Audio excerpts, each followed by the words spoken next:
أعوذ بالله من الشيطان الرجيم. Bismillahirrahmanirrahim. Assalamualaikum warahmatullahi wabarakatuh.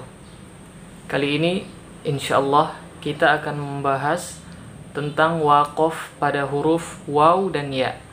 Pembahasan tentang waqaf ini sangat panjang ya dan sangat luas. Namun kali ini kita khususkan untuk membahas waqaf pada huruf waw dan ya. Waqaf pada huruf waw dan ya ini ada dua bentuk ya. Ada yang berfungsi sebagai mat, ada yang tidak berfungsi sebagai mat. Maka dari itu para pemula kadang sering bingung ketika mendapatkan waqaf yang tepat pada huruf waw atau ya. Apakah dibaca panjang atau tidak? Ya, maka kali ini insyaallah kita akan menjelaskan mana waqaf pada huruf waw dan ya yang berfungsi sebagai mat dan mana yang tidak berfungsi sebagai mat. Sekarang kita mulai menjelaskan. Disimak sampai akhir ya, agar kalian bisa memahami dengan maksimal insyaallah. Kita mulai membahas waqaf pada huruf ya dan waw yang berfungsi sebagai mat. Yang pertama adalah ketika huruf waw yang didahului huruf yang berharokat dhammah, maka huruf waw ini berfungsi sebagai mat. Contoh, wa'budu dibaca dua harokah.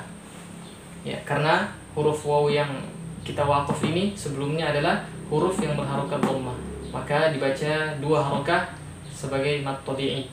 Wa'budu, seperti itu ya. Kemudian contoh lain, illahu dibaca dua harokah juga. Nah, ini wawnya berharokat fathah ya, tapi karena kita waqaf jadi dia berubah menjadi sukun. Illahu, seperti itu. Kemudian untuk huruf ya, ketika huruf ya yang diwaqaf sebelumnya ada huruf yang berharokat kasroh, maka ini juga dibaca panjang. Wasjudi juga dibaca mat. Wasjudi yaitu mat tabi'i ya, dua harokah, jangan lebih. Contoh lain, fanasi. Ya, ini juga ya-nya berharokah, namun karena kita waqaf maka berubah menjadi sukun. Maka di sini juga kita panjangkan.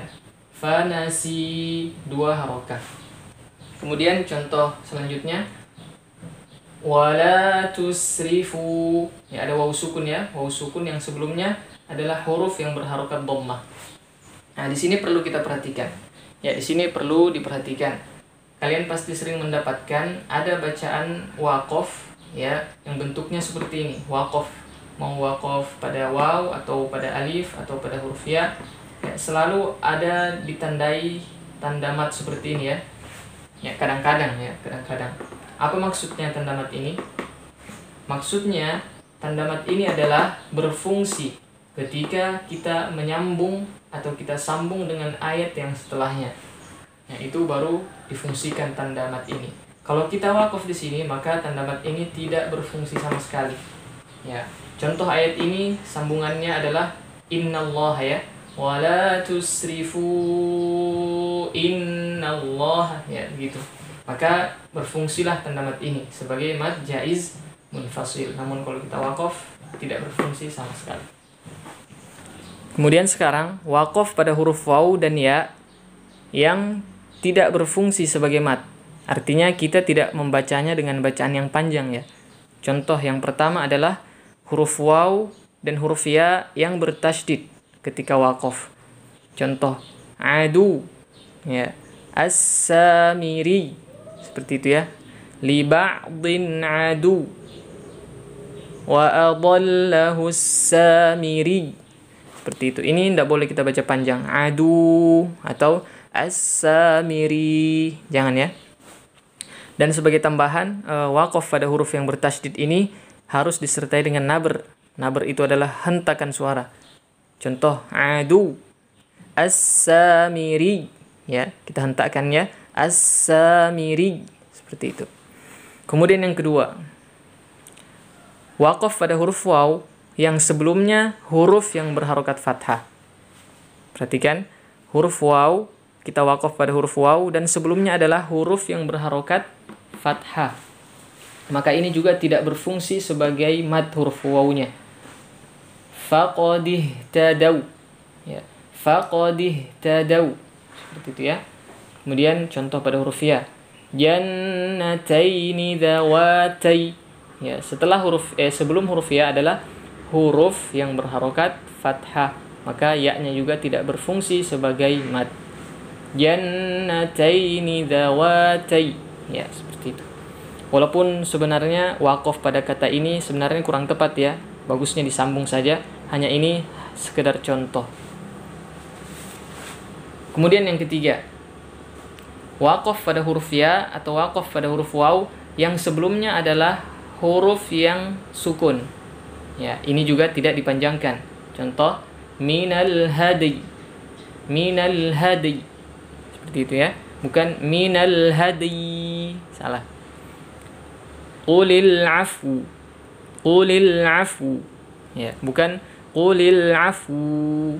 Ya. Atau qulil afu. Salah juga ya.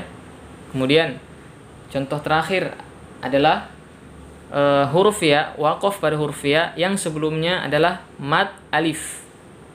Ya, waqaf pada huruf ya yang sebelumnya adalah bacaan mad alif. Famanittaba'a hudai. Famanittaba'a hudai. Ahsana mathwai. Ya, ahsana mathwai. Seperti itu ya. Untuk contoh yang terakhir ini, wallahu alam, saya belum mendapatkan contoh untuk huruf waw yang posisinya sama seperti ini, yaitu waw, kita waqaf pada huruf waw dan sebelumnya adalah bacaan mad fathah. Saya belum temukan ya. Siapa tahu kalian bisa mendapatkan di dalam Al-Qur'an. Kalian bisa sharing di kolom komentar supaya sebagai tambahan wawasan bagi kita semua insyaallah. Dan bagian yang ini yang berfungsi sebagai mad ini contohnya di dalam Al-Qur'an sangat banyak sekali ya. Adapun contoh-contoh ini terbatas saja di dalam Al-Qur'an, tidak begitu banyak ya. Ini bahkan yang terakhir saya belum mendapatkan. Mungkin sekian apa yang bisa kita sampaikan. Kita akhiri, wassalamualaikum warahmatullahi wabarakatuh.